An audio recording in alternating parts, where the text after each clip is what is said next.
Now, we have a great club success story to share with you.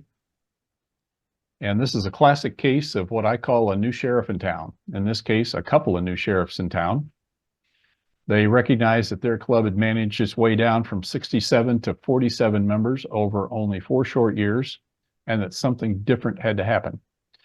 Our presenters are Andrew Friend and Pat Cale, co-presidents of the Rotary Club of Monroe, North Carolina. And Pat and Andrew banded together to shake up the Rotary Club of Monroe with the idea of making the club experience more irresistible and enhancing the enjoyment everybody got out of their Rotary Club. So here are Pat and Andrew. Thank you so much, Terry. We appreciate it. We're so proud to be here with you all, and we want to thank Terry for the invitation. So the Monroe Rotary Club is a 102-year-old club, and like many, as Terry said, we had lost our way. We had a long history of growth. At one time, our club was over 120 members. Over the years, our membership did decline, and in 2018, we found ourselves at 71. By 2023, you can see we were at 47. Also, our community service was in decline. We had no succession plan, which frankly is how Andrew and I became co-presidents. And enthusiasm was also at a low point. And so Andrew and I knew 2 things. One, we had to shake up things. And then the second was we really had to get back to basics. So the first thing we did is we created a member survey to find out what our members wanted, why they joined Rotary, and then how they felt about our club. And we reported out those results at a meeting shortly before our Rotary year began. And so along with those survey results, we showed our members that graph that you just saw, which showed that steep decline. I mean, you know it, you're in the room, you see fewer people, but when you see it in graph form, it really is an eye opener. And so the report, along with our enthusiasm, we created an action plan. And to Terry's point, we were very intentional about putting our goals in so that we could see them. We had them written down, they were in the system so we could see them. And so that enthusiasm and that action plan, getting back to basics, along with some real hard truth, got buy-in from our members. So we told them we're going to shake things up and we're going to get back to basics. And the action plan was basically 3 things. Service, we want to increase the opportunities and then increase the impact that our club has. And then membership growth and retention. We want to be a welcoming club that increases our membership numbers, and that it's the job of every Monroe Rotarian to grow that membership. And then one of the most important pieces was public image, telling our story to the community. Andrew? Thank you, Pat. So what we wanted to do is just to talk very briefly about the 3 pieces of our recipe that makes up our pie that helped us increase our membership. First is public image. So we focused our year on 2 things: Facebook, as well as press releases in our local newspaper, and really just asked ourselves, how does the community see us, or does the community even see the Monroe Rotary Club? And it's just so important to show off your club. And I know as Rotarians, sometimes we're a little bit modest. We don't do good things to show off. But if we want to engage our community and show them how great Monroe Rotary is, we've got to show off a little bit. And we've had so much success with social media. For us, it's three words, really: people in action. You know, when we're showing and sharing posts on social media, we're not showing people just sitting at lunch, and we're showing happy and engaged members that are really really engaging in the activities of our club. And we also have a goal of setting 2 to 3 posts on our social media each week. And then we're encouraging our members to share those posts and interact and make comments and because there's so much power in social media, and we've seen that as a result of some of our success. And then membership. We really focused on creating a positive, welcoming experience for every guest, every meeting. We have greeters at the door, but we also encourage all of our members to make sure they welcome guests. We explain traditions like the four-way test when we recite that. You know, if you're a guest, you haven't been to Rotary and you hear that, that may feel a little strange. So we want them to understand, why do we do some of the things we do? And we want them to feel included in that process. So every guest, every meeting is invited to become a Monroe Rotarian. They receive a four-way test coin and this card that you see on the left-hand side. On one side of the card is a QR code that if they were to scan it would take them to a brief video that Andrew and I made showing again our club in action and inviting them to come be a part of that. The backside shows them some details that they need to know if they're interested in becoming a member of our club. We created Bring a Guest Day. Every quarter, we encourage our members to bring a guest to Rotary on the club's dime, if you will. We pay for our guest lunch. So when that happens, you can bring a potential member as a guest of the club. Our membership chair, Keith, will give a presentation on something about Rotary. It may be a basic Rotary discussion or something that we're proud of, the CART Fund or some of the traditions that we have. We also host a micro project on that same day. And the micro project, every guest is invited to join us in putting that project to work. And so it's really exciting to see that. One of those Rotary days, we received 4 membership applications in one day because those prospective members came and they participated and they saw Rotary in action. We also revamped and shortened the application process. Some of our members who've been around a while, and I think Andrew's one of them, when we received the application, there wasn't a big to-do made about it. And it took a while for us to get back to the member to let them know. So we cut that down immediately. New prospective members submit their application and immediately, same day, they get an email from one of the co-presidents saying, welcome, we're so glad you put your application in. Here's what you can expect will happen next. We send the email to the membership to let them know, and then we get back to that member and then we set up their induction. Typically, that all happens within 2 weeks. Immediately within 1 week, they're a member. The next week they get inducted. And then the last thing is we engage new members. We want to be sure those members are put to work as quickly as possible so that they can become, a part of the Rotary process and feel engaged in our club. And we know that membership and service are very much connected, Andrew. Absolutely. So first and foremost, we determined that we need to have a positive and fun energy in everything that we do. Our district governor, Deb Corbett, she inspired us to add a 5th question to the 4-way test. Is it fun? And yes, it is in Monroe Rotary Club. So we make sure that everything that we do, we're smiling, we're having fun, and we're enjoying our time. And we've changed our meeting formats a little bit. So it used to be that we would have a presentation every week. We'd have a different nonprofit or different organization come in and help share things. And it just honestly just got a little bit stale. So we started doing micro projects either once a month or every 6 or so weeks where we're doing a simple project, maybe takes 20 minutes that we can do in the time that we normally have activities. And then we're engaging our members. We're asking them, who can bring in snacks, and we're going to make snack bags for a local food pantry here and things, and just shaking things up and making sure that our meetings and our projects don't get stale, and then including our guests in those projects as well. Of course, bringing that guest day. When we do that, we always do a project that day so folks can see the fun of Rotary through Monroe Rotary Club.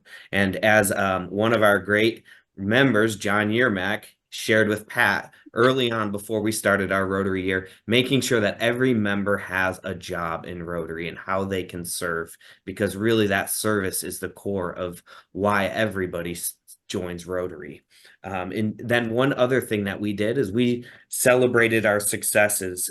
So whenever we have a chance, as was mentioned on this call earlier, just celebrating and sharing. Okay, we did a mid-year report where we shared how many projects we've done and how much what financial impact our club has made in the community, and really just sharing that with club members gives them energy and keeps them engaged and helps with retention. So our recipe was pretty simple. We think we increase service with spirit of keeping it fun, celebrating wins because everybody wants to be part of a winning team, right? And showing off your club and making it irresistible, as past district governor Cam in our district had always encouraged us to do. And then you see that increased membership impact. So for us, it's resulted in this year, we currently have 81 members, up about 34 members from when we started this year. And exciting part about that is that we've increased our women. We now have 45% women in our club, where it was about 30% at the beginning of the year. And then we increased people of color as well as people under 40. So I will open it up if anybody has any questions. Questions for Pat or Andrew, if you'll put your electronic hand up in Zoom, be happy to recognize you. Rashika. Yes, I do have one question. It relates to membership types. Are all of these traditional legacy members, or are some of them perhaps service members? No, we have one membership in our club. Everyone is the same member. Thank Okay. you. Thank you. Thank you. Mike Walker. I'll just say congratulations to Pat and Andrew. You've had a fabulous year. I remember back last September at the membership summit when there was a lot of buzz and a lot of energy at your table. You could tell something big was going to be happening, and congratulations on doing that and continuing it next year. Thanks, Thank Mike. you, Mike Mike. is the DMC.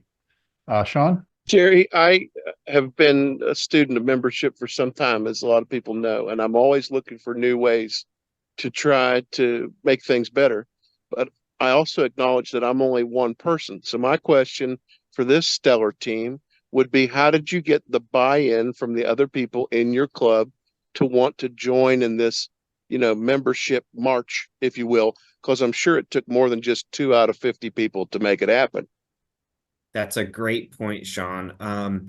So what we did is at the beginning, when we surveyed our members and shared those results, it was the consensus that yes, we need to increase our membership. And then you get buy-in, and then you're asking club members if everybody can bring a guest. And of course, you'll get maybe a third of the members do bring a guest to a meeting, but you're engaging them and you're celebrating those wins. And the president or the club leadership, the membership chair is thanking that member for bringing a guest. And then what's happened is our club all embraces those guests. So when we have a guest, our members, not just our presidents or our membership chair, but our members know that they are to go up and have a natural conversation and thank them and make them feel that warm feeling of coming to Rotary.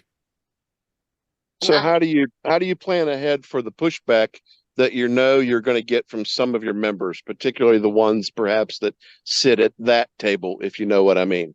Oh, we do. We have that table too. We understand. In fact, at district conference, I had a conversation with someone, and one of the things that I mentioned to them were twofold.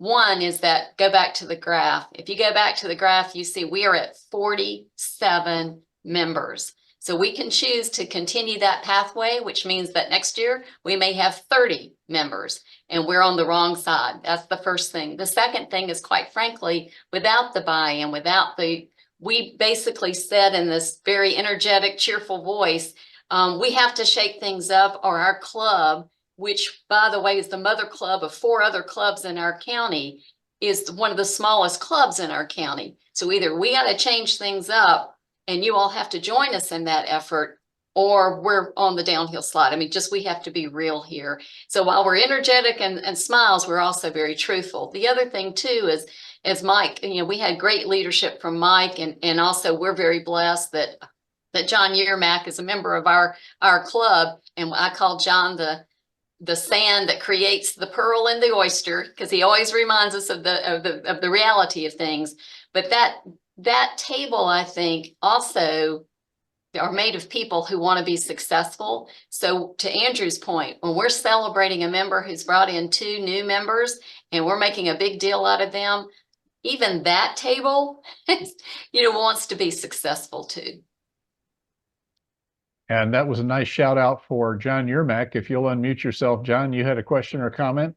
John is the ARC and also a member of this club. Yes, one of the secrets to this club's success, besides the two co-presidents and their enthusiasm, are the micro projects. Would you two tell the group about what some of the micro projects have been?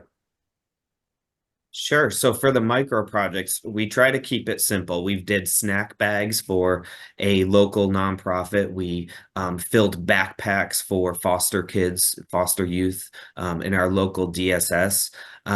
We've collected items. We've done even something like sending thank you cards to the sheriff's office. And we ask, take 15 minutes during a club meeting and sending thank you cards. Doesn't have to be a big, elaborate, expensive project, but just something that's impactful. And what's important is that everybody can contribute to that. So it's not, we're going to go clean a mile down a highway and clean that street. We do that as well. But just doing those projects that can really engage people. And the more that you can engage folks of, asking everybody to pick up, $20 or $30 worth of school supplies so we could stuff these backpacks, for example. And not only does it sort of get to Sean's point, it kind of gets that table involved, that table who won't normally come out to a service project, but we can bring the service project to them. The other thing is we call them micro projects because they take, honestly, 15, 20, 30 minutes at the most, but they are impactful. If you think back to the book bag project we did for foster children, we did how many book bags? 200. And the financial impact of those 200 bags filled with school supplies was about $50,000. But that came from all of the members pulling things together and making that happen. And we had enough school supplies to give to the elementary school that we've adopted as well. That's a great comment. Thank you, John. Thank you. Connie, one more question.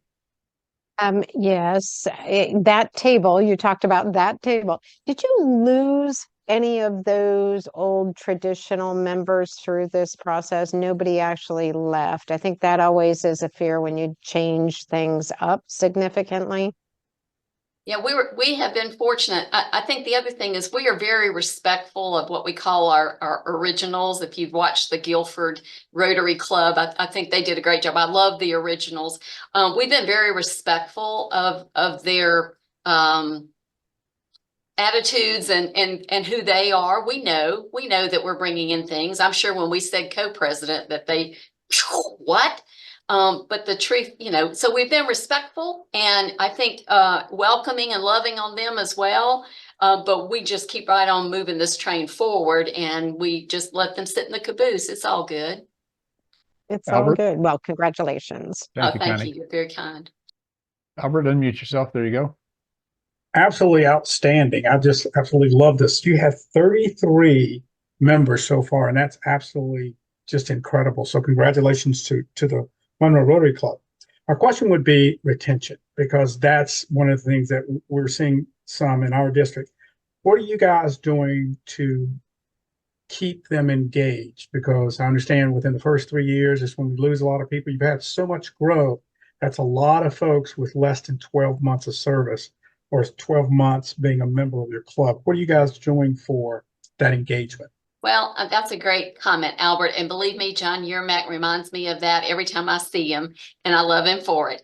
That is, I think, something that we have to continue to work on with our president-elects, or actually co-president-elects. Like us, they decided that they wanted to co-president together. And then our next, our president nominee is going to do it on her own. She's a returning president. But to your point, that is something that we're very concerned about and that we want to make sure we pay attention to.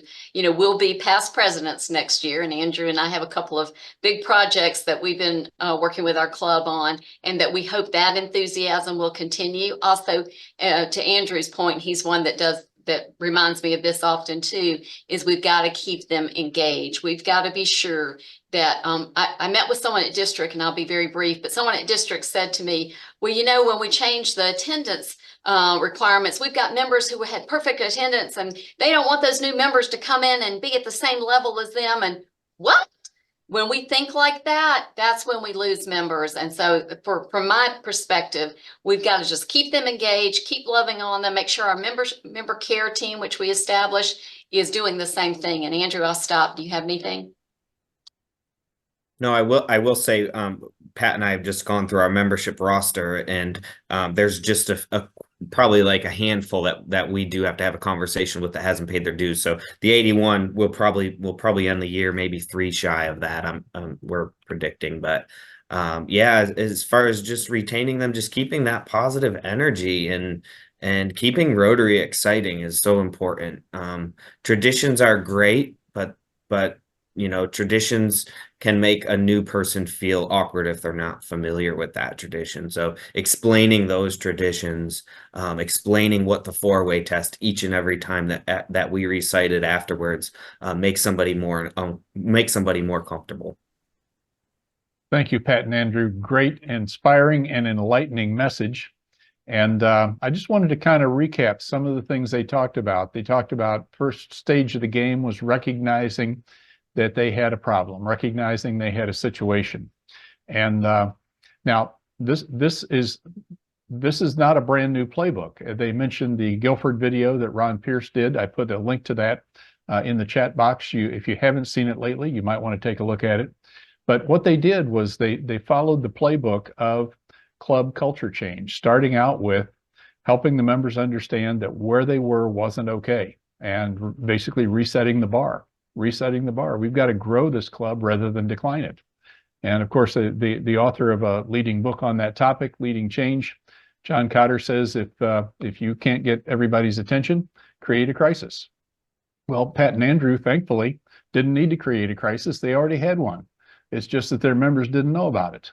And so they put the graph up on the screen. And when I talked to Pat earlier in the week when we were talking about this, she said there was some visible gasps when people realized just exactly what had happened over the course of the last only 4 or 5 years. Same thing Ron Pierce did in his video.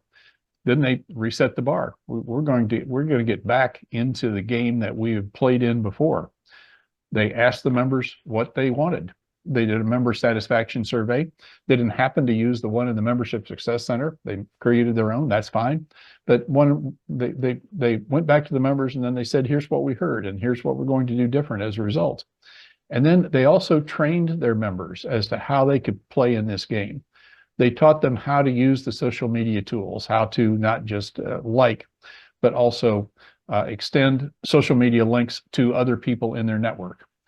They focused on the club experience. The club experience is what matters. And they created, as Mike Walker's fond of saying, a culture of inviting. They really just hit all the bases. They really ran the table with respect to club culture's change, leadership, and accomplishment. Just a remarkable story.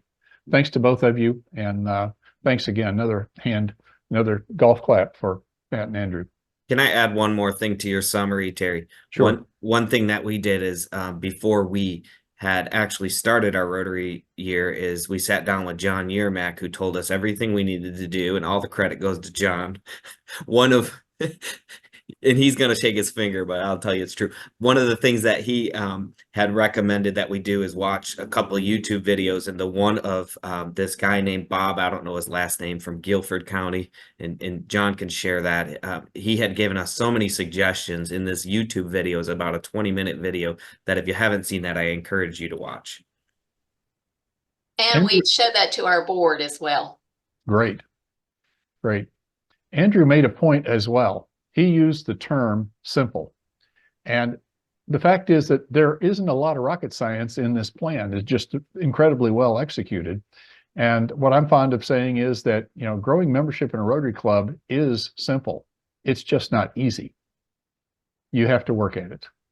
So I wanted to point out one more thing, and that is another key to these folks' success is they got started. And this is the member attraction pace from the Membership Success Center progress dashboard. And you'll notice they got right off the blocks at the early point in the year. And I mean, look at how steep this ramp is. This ramp goes up to over 35 members. And, they have pushed past the 32 point that they were at the first of the month. They've added a couple more. By the way, adjusted their goal along the way. This ramp got steeper, self-inflicted over time. And so if we could fix just one thing, folks, in this coming year, it would be getting our clubs started attracting members in July, August, and September, not February, March, and April. Keep that in mind. If you can keep clubs focused on this new member attraction pace and this progress dashboard in the Membership Success Center, which you can send them a link to using some of the same techniques that we showed in those other DAC-DV videos, it will make a huge difference if we get the club started early in the year rather than waiting until mid-year or late year to wake up their membership attraction pace. Thanks again to Pat and Andrew for an extraordinary presentation. Thanks to all of you for what you put in this year as far as effort to grow membership in your clubs and districts. Thanks for your service and appreciate you being with us tonight. Thanks a lot. Good night.